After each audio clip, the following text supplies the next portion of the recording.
फिर से बर्फबारी शुरू हो गई है। जी हां, मौसम विभाग की तरफ से अगले कुछ दिन तक जम्मू कश्मीर और लद्दाख में अलर्ट जारी कर दिया गया है, जिससे लोगों की परेशानी और बढ़ सकती है। तो जम्मू कश्मीर में फिर से बर्फबारी शुरू हो गई है, बर्फबारी का दौर शुरू हुआ है। मौसम विभाग की तरफ से अगले कुछ दिनों तक जम्मू कश्मीर और लद्दाख में अलर्ट जारी कर दिया गया है, जिससे लोगों की परेशानियां और बढ़ सकती हैं। पिछले कई दिनों से लगातार बर्फबारी हो रही थी, खासतौर से जो पहाड़ी इलाके थे वहां पर बर्फबारी का दौर जारी था और इसके अलावा निचले और मैदानी इलाकों में बारिश का दौर जारी था। लेकिन अब मौसम विभाग ने एक बार फिर से अलर्ट किया है कि जम्मू कश्मीर में बर्फबारी का दौर शुरू हो चुका है और आने वाले कुछ दिन परेशानी भरे हो सकते हैं, क्योंकि आने वाले कुछ दिन लगातार बर्फबारी हो सकती है और बर्फबारी की वजह से लोगों को दिक्कतों का सामना करना पड़ सकता है। कुलगाम की तस्वीर हम आपको दिखा रहे हैं, जहां पर जबरदस्त बर्फबारी हुई है। रात देर गए ये तस्वीर आप देख सकते हैं, बर्फबारी किस तरह से हो रही थी और चारों तरफ बर्फ ही बर्फ नजर आ रही थी। और जब बर्फबारी होती है तो सबसे ज्यादा परेशानी ट्रांसपोर्टेशन में होता है, यानी गाड़ियों के चलने में काफी दुश्वारियां पेश आती हैं। ऐसे में रास्ते पूरी तरह से बर्फ से ढक जाते हैं और रास्तों पर बर्फबारी की वजह से फिसलन पैदा हो जाती है, जिसकी वजह से आम लोगों को काफी दिक्कतों का सामना करना पड़ता है।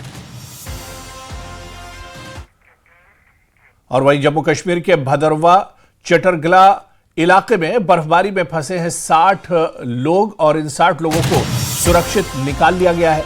भारी बर्फबारी के बाद चटरगला पास पर सड़क बंद हो गई थी। इस पास की ऊंचाई करीब 10,500 फीट है। 23 जनवरी को हुई बर्फबारी के बाद वहां लोग और जवान फंस गए थे। इसके बाद बॉर्डर रोड्स ऑर्गेनाइजेशन यानी बीआरओ ने प्रोजेक्ट संपर्क के तहत राहत और सड़क खोलने का अभियान शुरू किया। इस दौरान 20 फंसे हुए नागरिकों और 4 राष्ट्रीय राइफल्स के 40 जवानों को उनके हथियार और सामान के साथ सुरक्षित निकाला गया। यह पूरा रेस्क्यू ऑपरेशन 26 जनवरी की रात 2:30 बजे पूरा हुआ और इसमें कोई जानमाल का नुकसान नहीं हुआ। बीआरओ और भारतीय सेना ने मिलकर इस मुश्किल हालात में यह कामयाब ऑपरेशन पूरा किया है।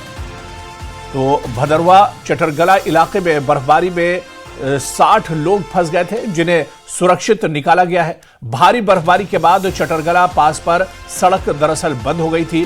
बर्फबारी काफी ज्यादा हो रही थी, जिसकी वजह से रोड एक तरह से बंद हो गया था, रोड चलने के लायक नहीं था और इस पास की ऊंचाई तकरीबन 10,500 फीट है। 23 जनवरी को बर्फबारी के बाद यहां पर कुछ लोग और जवान फंस गए थे। इसके बाद बॉर्डर रोड्स ऑर्गेनाइजेशन यानी बीआरओ ने प्रोजेक्ट संपर्क के तहत राहत और सड़क खोलने का काम शुरू किया था। इस दौरान 20 फंसे हुए नागरिक और 4 राष्ट्रीय राइफल्स के 40 जवानों को उनके हथियार और सामान के साथ सुरक्षित निकाल लिया गया। यह पूरा ऑपरेशन दरअसल 26 जनवरी की रात 2:30 बजे पूरा हुआ और इसमें कोई जानमाल का नुकसान नहीं हुआ है। बीआरओ और भारतीय सेना ने मिलकर इस मुश्किल ऑपरेशन को कामयाबी से अंजाम दिया है।